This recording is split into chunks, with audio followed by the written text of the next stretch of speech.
Move on to the Metropolitan Discretionary Response Fund, and I'll get Andrew to chair the meeting while I go away and sort this out. You can chair it from there. Yeah, okay. Just as easy. So have we got staff to answer questions on this one?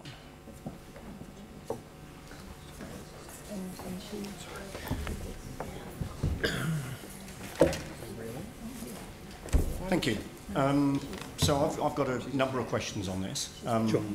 I mean, I was aware that this was coming up. I'm aware that Living Springs have been working on it for some time. And I was a little bit surprised to see the recommendation that we've got from staff on this. Mm-hmm. So if we don't fund this, if we go with the staff recommendation and we don't fund, does that mean that the scheme doesn't go ahead, or does it mean that the funding has got to come from elsewhere? What would suffer as a result, if anything? So the conversations we've had with the group, because we informed them that the staff recommendation would be a decline because of the amount of time this has taken. The immediate response was that they don't have a plan B. However, they did come back and say on the same day that they were coordinating a meeting the week after to have a look at options. I'd suggest the only option for them is to seek funding from elsewhere. Okay. Or otherwise, presumably, to contribute from any funds that they may have on hand. Yeah, I think they have contributed already 80,000 of their own money. So I don't know how that sits on their balance sheet, if there's more there or not. But yeah, at the moment, yes. So there's a possibility they may not be able to complete the work without external funding being granted. Correct. Which there are no guarantees around. Yes. Okay. The supply to 6 properties, these are privately owned properties. Obviously, the way this has developed over time, Living Springs has taken responsibility for that supply. Yes. Do they need to continue to take responsibility for that? Can I ask Mike Burke to come up? Mike? Mike's from the water planning team, so he's been in consultation with Living Springs over this from a technical level, so I'll pass over there. That's probably a better place. Sorry. Gary, that's all right. Yeah, we've had discussions with Living Springs on this proposal. The cost of it, from memory, is over $200,000, mm-hmm. and they're scratching around trying to get funding for it. It's a historical thing that the private properties below Living Springs were provided from the same spring source up there, and I don't think they're of a mind to cut them off from a new treatment system. Like in a lot of areas, they're suffering heat from the Medical Officer of Health to have their water supplies meet the drinking water standards, because they provide supply for a minimum number of people for a minimum number of days a year, and Living Springs is pretty well occupied most days of the year. So they've asked us if we would fund it, and from a water supply and wastewater perspective, we wouldn't normally fund new growth or new systems in the rural area. We tend just to provide water supplies in the urban areas. There are exceptions to that, of course, sometimes, and O'Kane's Bay is one of those where we've been pressured, particularly by the Medical Officer of Health, to do something because of the risk to 500 campers in our own operated camping ground. So there's circumstances where this pressure prevails. I don't think there's quite the same pressure for Living Springs. Certainly on council, it's not our necks on the block if there's an outbreak of some sort there. Yeah, there are a number of drinking water reticulation systems on the peninsula, some of which are council owned and run, some of which are community owned and run, and Little Akaloa would be a good example of that. I mean, what are the criteria for where council gets involved, or for where there's a community-owned scheme? And following on from that, are there examples of where council has contributed in some way to these community schemes in the past? There's quite a number of private schemes on the peninsula, rural schools, likes of the the small harbours, Le Bons Bay, Little Akaloa. We do have one that we own and operate at Pigeon Bay that serves 15 houses. Usually the impetus for council getting involved in these is a clear public health risk or following an outbreak of some sort.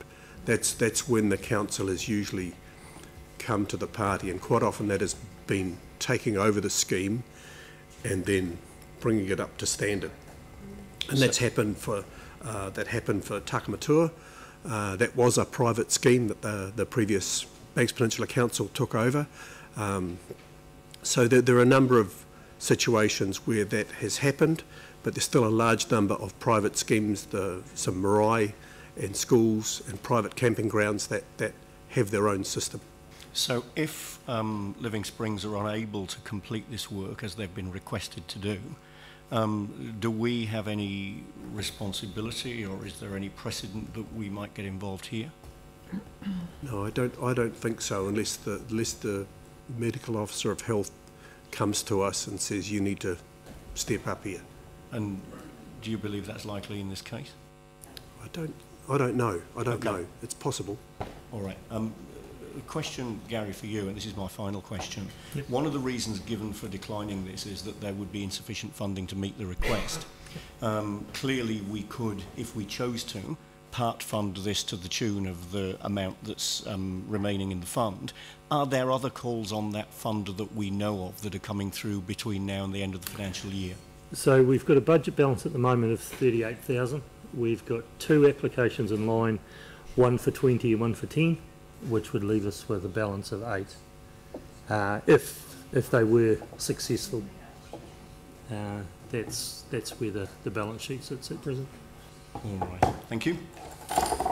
Aaron and then Phil. Yeah, I actually wanted to move an alternative motion, so I'll signal that now. Mine's not a question, but an alternative to what's up there, so I'll let Phil do his question. Yeah, so let's Phil put his question, and maybe if you can get some wording that we can put up as an alternative, which presumably you're signalling you want to move. So my question, and Aaron may have similar thoughts, I'm not sure, but you've referred to the precedent, and we've discussed that, for privately owned or community water supplies, and you've also said there's a large number, Mike. I'm just wondering, would it not be useful for us as a council, given what's in front of us with the whole Three Waters, to actually have some, I guess, reporting around the specifics of that and what might be involved in the future? You mean get a handle on the numbers of schemes that are out there that supporting this one might set as a precedent for those other ones? I mean, so that we can look at them all as a whole and plan and think, do some thinking and planning about how we address issues like this. But anyway, that's perhaps just a quick point for. I mean, there'll be a number out there that we don't even know about, that, you know, half a dozen property owners together own a scheme and fund it and maintain it. And usually they're very happy with that and don't want the council sticking its oar in because it starts to cost them money. So, there's a number of those that I know about. Yeah. Any further questions? Jimmy? Their main work, main contracting work will commence in next month, right? But in how long construction time period, total how long? I'm sorry, Jimmy, I don't know. You don't know? Got no idea. But at the moment, because their funding, they got 109,000. They still short about $91,000. Am I right? So if they cannot seek some other funding source, but it's not business with council, because that's private one, or we need to bear some responsibility or not.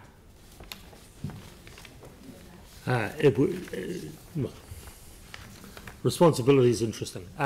Yes. We don't have a responsibility to deliver this water system. We have you could then argue we have a social responsibility to deliver fresh water to everybody.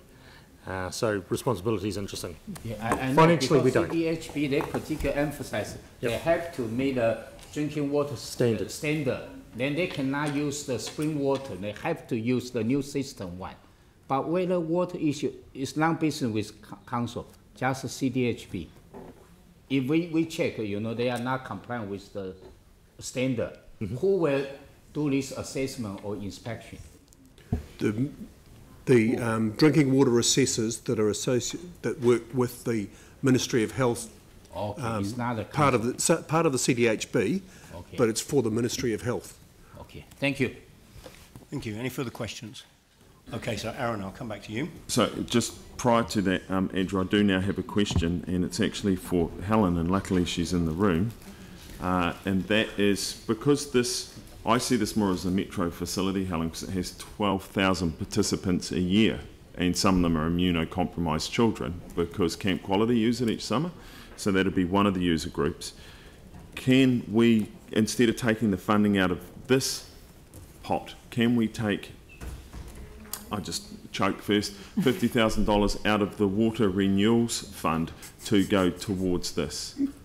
Because that's not the whole amount, but it's a percentage amount. Can we allocate, and do you have that in the fund to be able to do it, or would we have to get that answer back at another time? Is this operational money? It is. It's renewals money, because it's a water renewal. We can't? Okay. We're already over. Okay. So, thank you. So then, my alternative that I would like to move is that we grant $30,000, which is 60% of what is being requested here from this fund today towards this, and I'll speak to it if I have a seconder for $30,000. Yeah, so I'd be happy to second that. So can we get some wording up on the screen?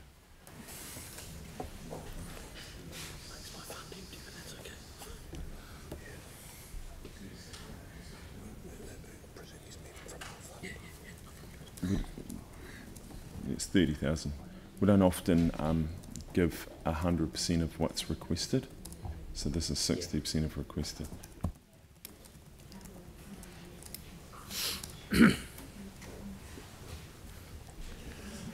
Yeah, so moved Aaron, seconded me.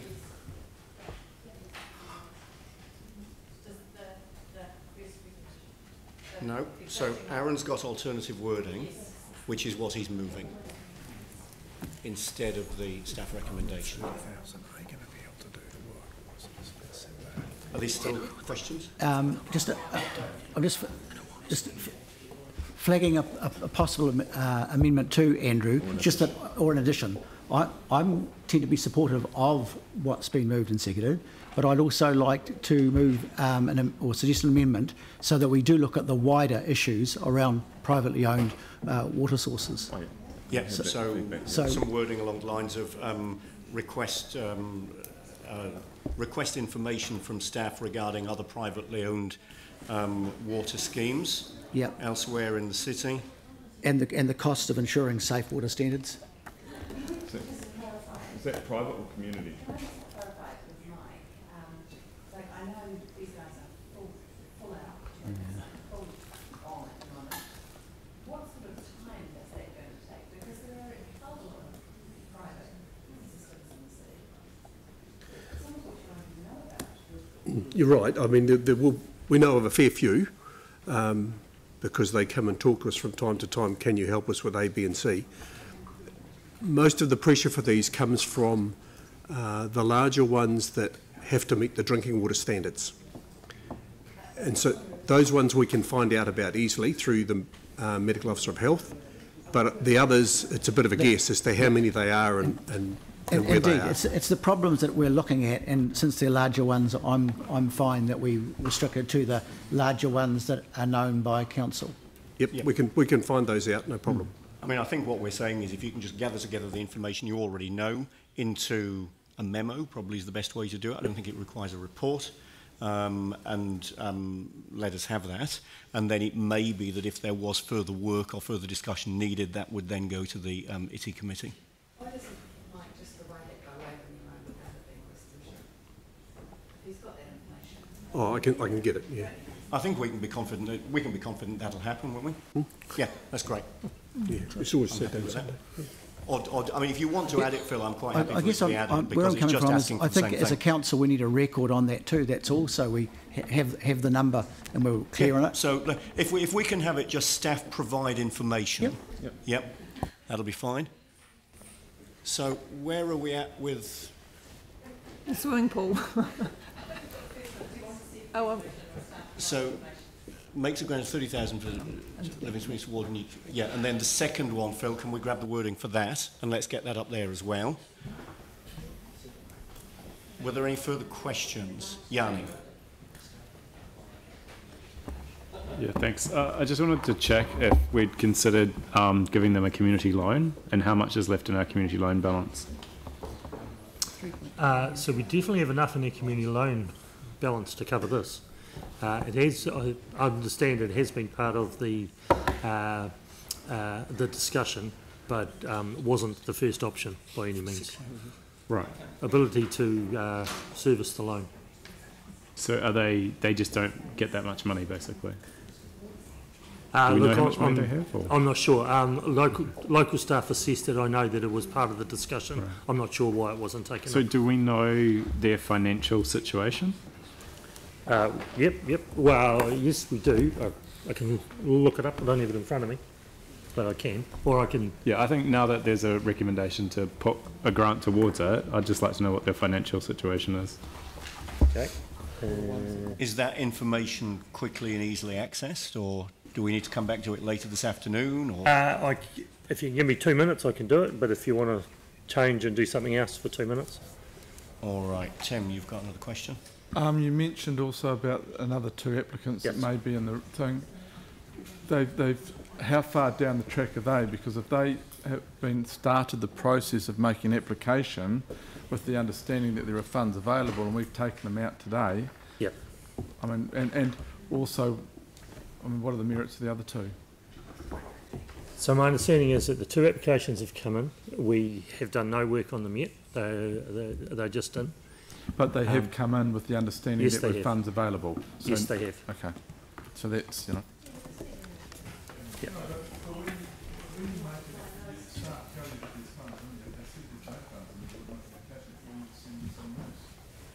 Can I also just check about alternative sources of funding?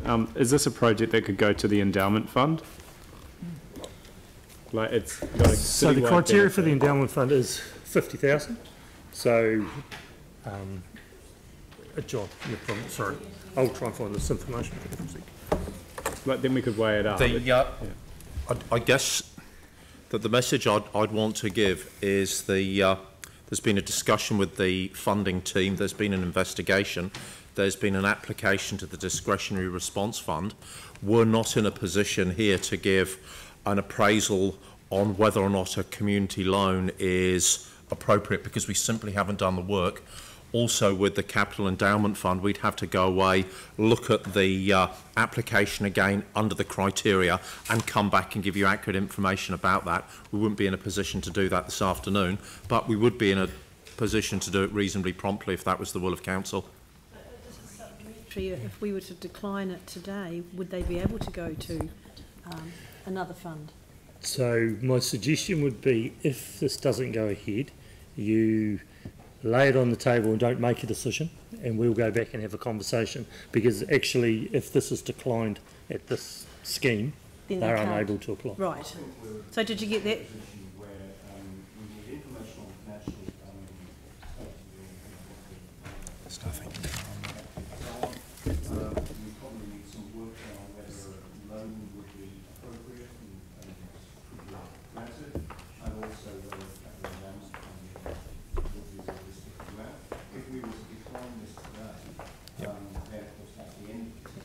I wouldn't recommend that.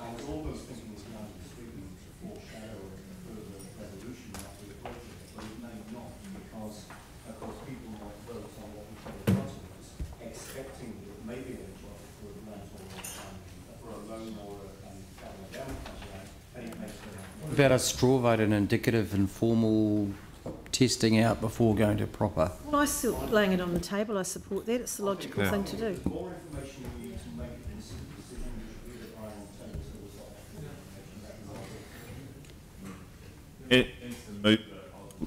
I'd be in agreement with that. As long as staff were coming back with either knowing that we'd be moving this, or if it can get 50 from the capital endowment, then we'd look at that as, so if you can just come back for a clearer picture, the next meeting's 2 weeks away, so.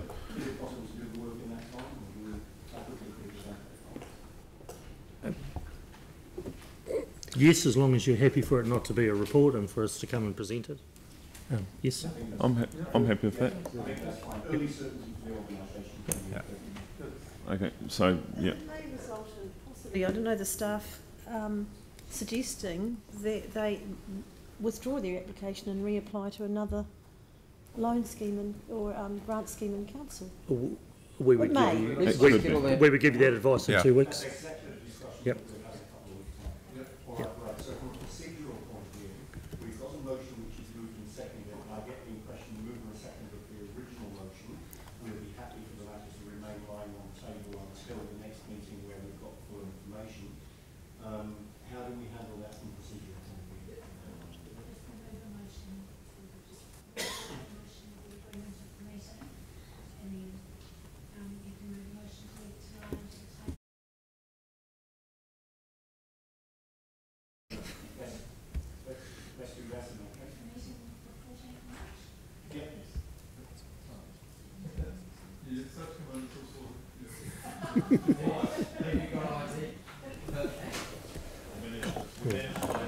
So the 14th of March is it?